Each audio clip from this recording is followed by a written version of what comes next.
self-evident that life has got its rat's nest of miseries, and that's for sure. And maybe you could even make a categorical statement that life is mostly a rat's nest of misery, and you could make a pretty powerful argument for that.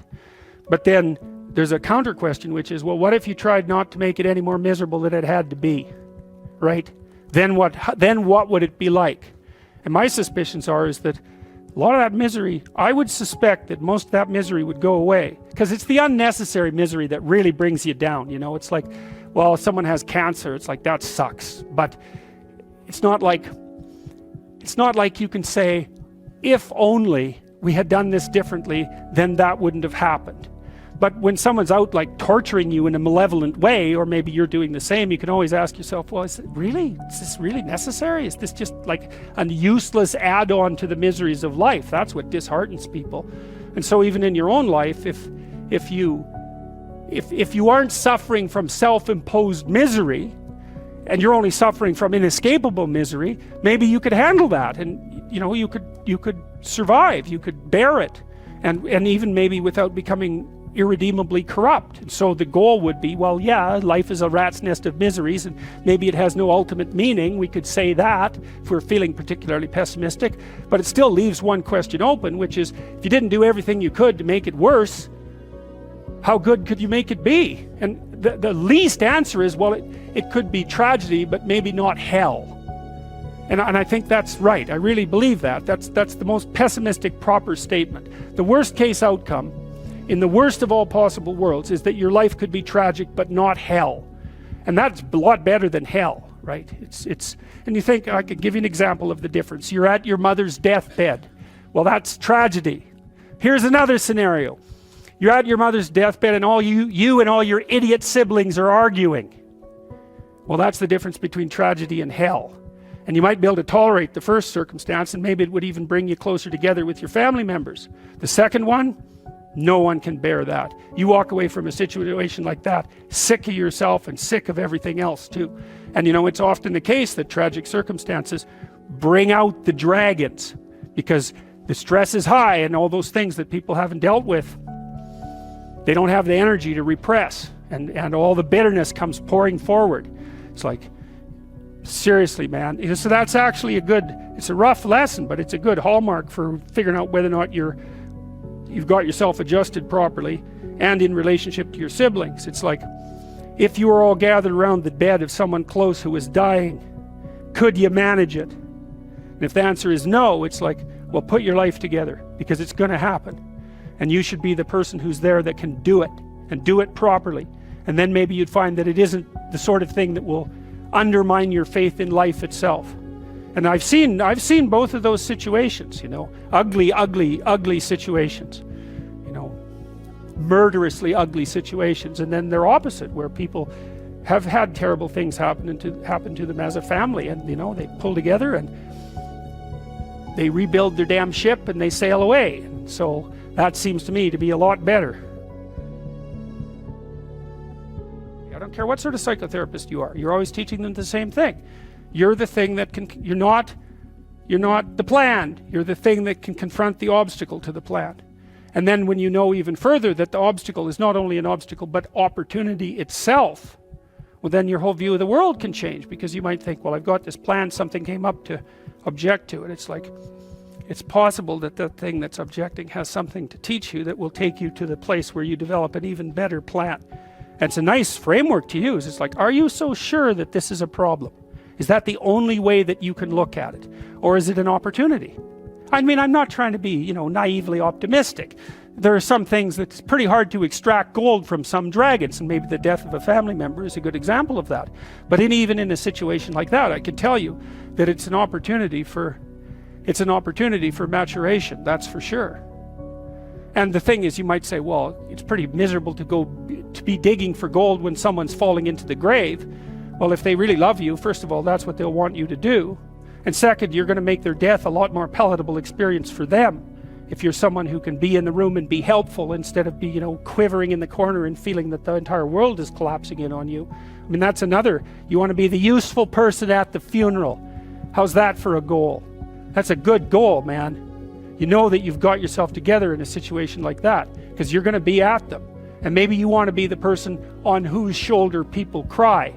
That'd be a good goal. It's kind of, you know, I don't like being naively optimistic, so when I tell you to get your life together, I'm not going to say roses and sunshine. It's like that's pablum for fools. But it really is something to be the reliable person at a funeral, right? And you can aim at that. You can do that.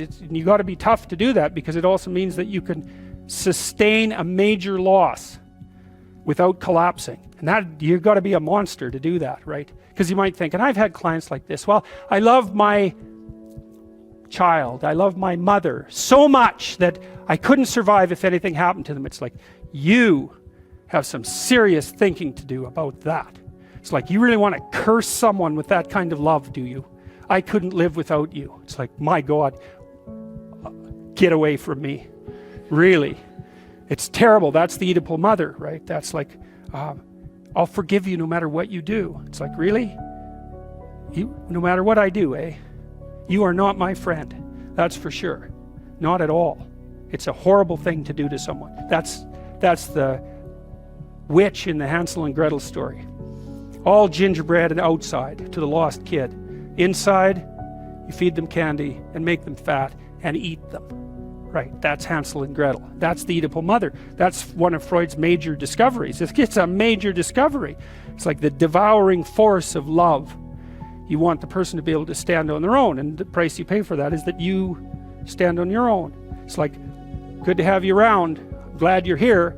But if tragedy, if and when tragedy strikes either of us, I hope that one of us is standing when it blows past. And that there's a harshness about that that's unbelievably cruel, because, you know, you say, well, if my mother died, I could live. Well, what kind of monster are you exactly?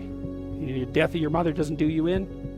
Well, it turns out that being a monster is the right thing. So, and that's a rough thing to learn, but it's necessary to learn, you know, because it also makes you, you know, at some point, for example, as you get older, by the time you're in your mid-20s, something like that, you should start having a relationship with your parents that's approximately one of peers.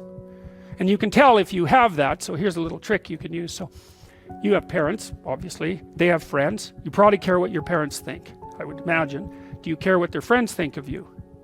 And the answer to that is, well, not nearly as much. And so then I would say, well, why do you care what your parents think of you then? They're the same people.